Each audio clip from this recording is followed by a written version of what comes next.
Sir Handel and Peter Sam had hard work while Skarloey was away. The owner gave them buffers and even brought a diesel named Rusty, but Sir Handel grumbled continually.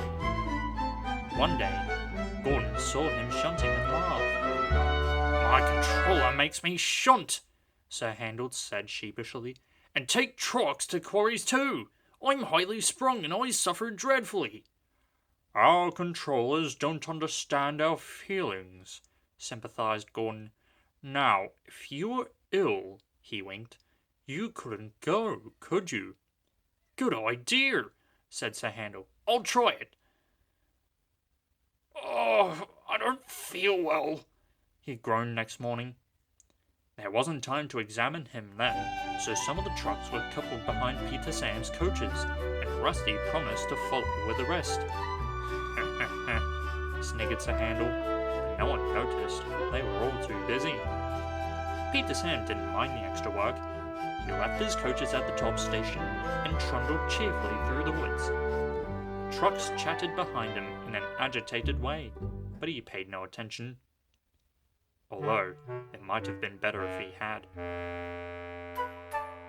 Slate comes from quarries high up in the hills. They travel down in trucks on a steep railway called an incline. Empty trucks at the bottom are hitched to a rope. Loaded ones at the top are hitched to one another. By their weight, loaded trucks run down the incline, pulling up the empty ones. There are strong brakes in the winding house at the top to prevent loaded trucks from running down too fast. The ropes are very strong too, but in spite of this, trucks sometimes play dangerous tricks. Peter Sam never bumped trucks unless they misbehaved.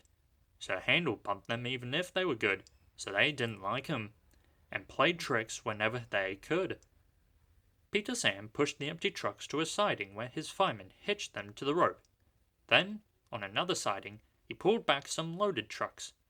With these in front of them, he stood waiting. More loaded trucks stood at the top of the incline, ready to come down. They couldn't see Peter Sam. They thought he was Sir Handel and wanted to pay him out. They began to move. "Faster! Faster!" they grumbled. They reached halfway, gathering speed. "Scrag 'em! Scrag 'em!" they yelled.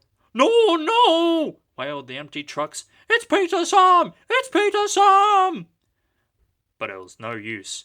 The loaded trucks were straining at the rope. They broke it with a crack. "Hurrah! Hurrah!" they roared, hurtling down the hill. Peter Sam heard them. He shut his eyes. His driver and fireman crashed in his cab. The crash jerked him violently backwards. "Ouch!" he shivered. "I didn't expect a cold bath." The water poured from a channel smashed by flying slates. He was soaked from funnel to cab. "Peep, peep!" he spluttered, and was glad when he heard Rusty's answering toot. "Oh, bust my buffers!" exclaimed Rusty. "What a mess! Never mind, Peter Sam, we'll get you out." He soon pulled him away from the water and the trucks. Peter Sam felt battered. His funnel was cracked and his boiler dented, but he was glad his driver and fireman were unhurt. He thanked Rusty and limped slowly home. Rusty stayed to help clear the wreckage. "I'm sorry about your accident, Peter Sam," said Sir Handel. "I always stand well back. Trucks don't like me, you see." "Why didn't you warn me?" "I didn't think."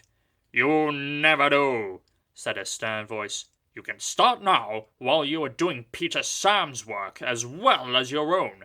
That will teach you to pretend you are ill." Sir Handel did start thinking. He thought about thing controllers, thought about Gordon. He wanted to give Gordon a piece of his mind.